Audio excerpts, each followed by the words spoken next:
ඔයාට කේන්ති ගියාම මූණ කළු වෙනවද ලස්සන වෙනවද? කළු වෙනවා. ඇයි ඒ? කේන්ති ගියා කියන්නේ හටගත්තේ ද්වේෂසිත.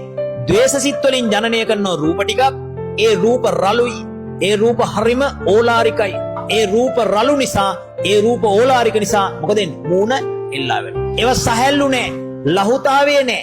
රුවන්වැලි සෑය ගාවට ගියපු වෙලාවේ, හින්කමක් කරන වෙලාවේ ඔයාගේ ඇඟට මොකක්ද දැනෙන්නේ? පුදුම සහැල්ලුවක් දැනෙනවනේ. ඇඟට පුදුම සහැල්ලුවක් දැනෙනවා. ඇයි ඒ?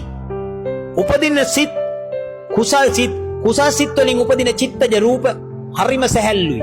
සැහැල්ලු නිසා මොකද වෙන්නේ? පාවෙනවා. ඔයා අහලා තියෙනවද අතීතේ සෑගිරිය වන්දනා කරන්න යන ෆැමිලි එක. දුව ගැබ්බරයි.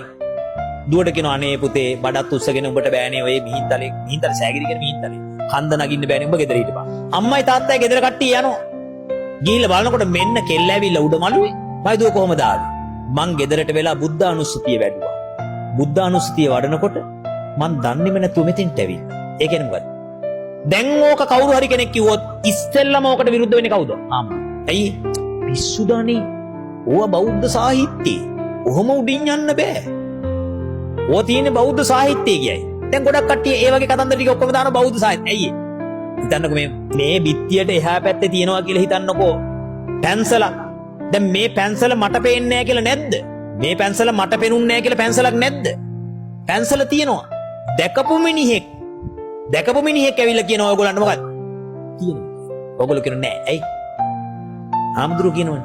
ත්‍රිපිටකයේ තියෙන දේ පිළිගන්න බුදුරජාණන් වහන්සේ කියනවා. බුදුරජාණන් වහන්සේ කියලා තියෙනවා නම් මෙන්න මේ කාරණාව මේ ආකාරයට වෙනවා කියලා ඒක පිළිගන්න.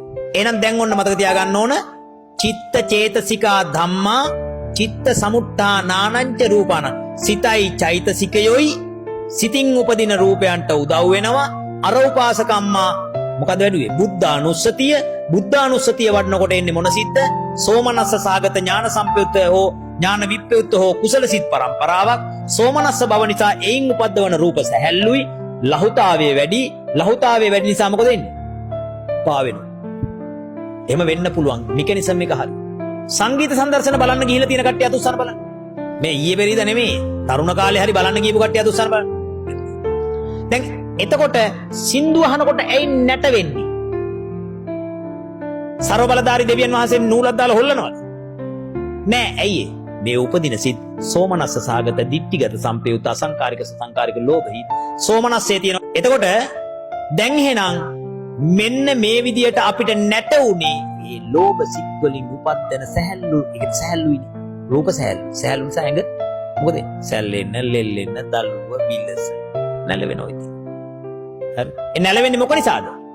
රූප කලාප නිසා සැහැල්ලු නිසා. එහෙනම් ඒවට කියන මොකද්ද? සිතින් ජනනය වෙන රූප, චිත්තජ රූප ටික දරාගෙන ඉන්නේ සිත්. හරිනේ?